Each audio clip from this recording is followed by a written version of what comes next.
Suzuki's hot new Supermoto has finally hit the market. A lot of criticism out there, some from yours truly. But that's of course before I even saw one, let alone ridden one. But today I get to do so and put my metaphorical money where my mouth is.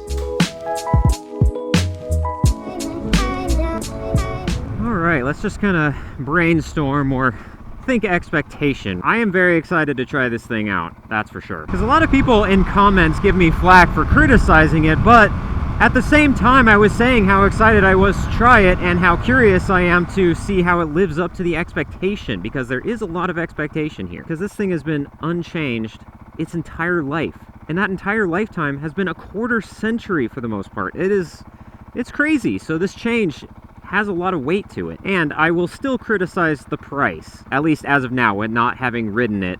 That price just doesn't seem justified still. I know there are a lot of people out there that have changed the tide on that, saying that it's worth it because of the reliability, because of the build quality, what have you, and maybe even the riding characteristics. Remember, Suzuki announced this bike to a lot of fanfare but never disclosed the price tag. All we had to go with at the time was the outgoing DRZ 400 SM, which was priced at $78.99. And they left us in the dark for a long time, long enough for KTM to come in and say, yeah, we got one as well. Oh, and by the way, $5.5 grand. Only then did Suzuki announce that the price was going up to a disappointing $9 grand, which puts it in an awkward position against some of the high-performance bikes. One thing I'd be really curious about is seeing how it feels going from this to that, back to this, and how it actually compares against the Honda here. Because these two aren't far off MSRP wise. And yes, I know that to make it Supermoto, there's a lot of other constellations, a lot of other costs that go into this, so you need to dump like another grand at least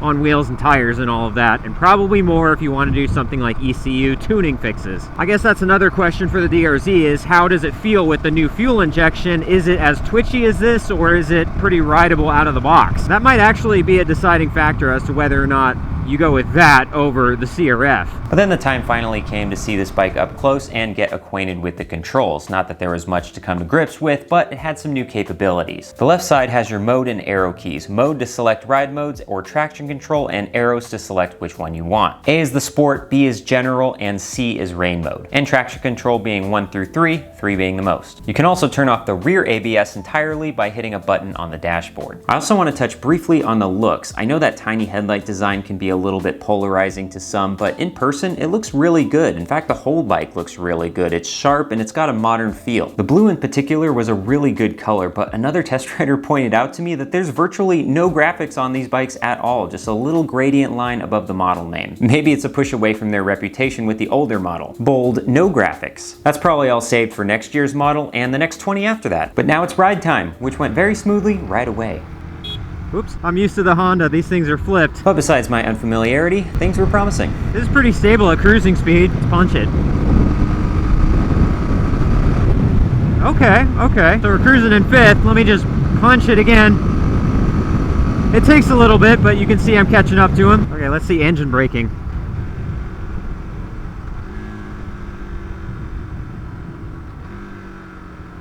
Wow, that's really smooth. So far, I'm pretty impressed with the ease of this bike. Suzuki did a really good job on the fuel mapping to the point where there's no twitchiness or harshness at all. You know, the guy was saying that at highway speed, it's pretty vibrating, but honestly, I'm used to the CRF. This is nothing. Like, I feel it in the handlebar just a little bit, but I'm actually just noticing that this is a fat bar, not a 7/8 bar, and the 7/8 bar is incredibly vibrating. So this is actually pretty manageable. The dash does not show RPM, so I don't exactly know what I'm running at, but I'm in 5th gear. That's the other thing too, is 5th gear. I'm not even on the road, I'm already in 5th and pinning it. 6 gears, Suzuki, 6 gears, especially for the Supermoto variant. I can understand the justification in 5 gears for the Enduro model because you're going to be doing it off-road for the most part. You don't really need that 5th gear as much. You're not going as fast. But this one is dedicated for the streets, so you're going to be going faster. You're going to be going on roads that require higher speed limits. So putting a 6th gear in there would just make things so much easier. You would have a nicer ride. It wouldn't be ringing out as much. It'd probably be a hell of a lot smoother, although I have to admit this is pretty smooth as it is, but even so, it would just be that much better. I'll give the fuel injection credit. From a stop to start, it is incredibly smooth. Again, with the gearbox, I'm just cruising and I'm already in the 5th gear. I hate to keep harping on the gearbox, but I feel like it's still really, really short. I mean, I'm in 3rd and it's ringing out. I feel like I'm rowing through the gears a lot more than I need to. Little handling check, pretty good. You can feel the weight though. It's a little slower than I would expect. I failed to mention it earlier, but you can also feel it in the corners. I feel like it's just not as darty as it should be. Ooh, the rear brake is spongy. Let's see how fast I row through the gears here. 1st, 2nd, 3rd, 4th, 5th, and at 50 miles an hour. And I know that I'm shifting through the gears quickly here and I could rev it out more, but again, this is a street bike. I should be able to have a little bit more length in those gears. Give me some margin. Okay, I want to do just like a little...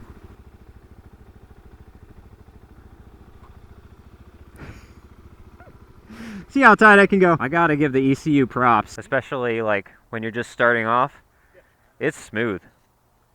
Like, it makes me wonder if this has a judder spring in it or not. So after a couple of miles with this, I can immediately see that they built this bike to be smooth and approachable. I think that's the best way to describe it, especially in like the just starting off phase. Like, it's almost like it's encouraging you to go as slow and as smooth as possible. That's why I wondered if it had a judder spring, because it just felt like the bike was doing everything for you. It's weird to say, but I feel like it's almost too smooth. I can actually see in the future people putting in modifications to actually make it a little snappier, to give it that kind of brunt force that this one has.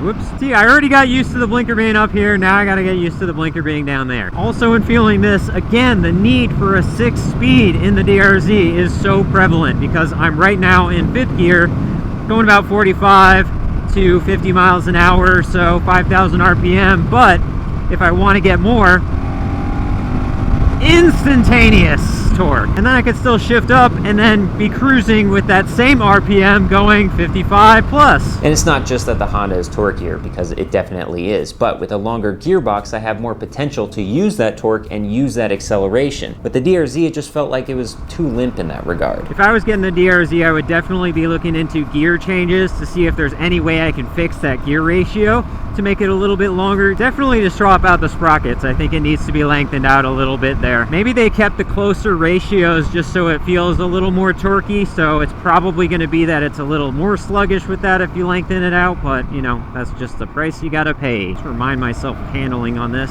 See, this one is just like so darty. I'm too used to it. I'm spoiled. Even though this is a much taller bike than the DRZ, I don't feel like this is as top heavy. The DRZ definitely felt like the weight was kind of up and then forward a little bit, and that might have to do with the engine placement and the gas tank, maybe a combination of the two. It helped to encourage in slow speeds darting in, like tight corners, little circles. That was super easy and almost effortless. This, it takes some effort to do that because the weight is not as high, and I guess again that's the price you're paying, because at speed with that one and going through tight twisties, when you have some speed behind you, it feels like there's a little more effort to get it in and over and in again. This I could just be going along and go, oh, turn, oh, turn. I'll definitely give Suzuki credit though when it comes to rider comfort and vibration. This is of course down to comparison. I'm sure against some couch of a bike like a Goldwing, yes, it's pretty vibey, but against something else like a Harley or even this bike,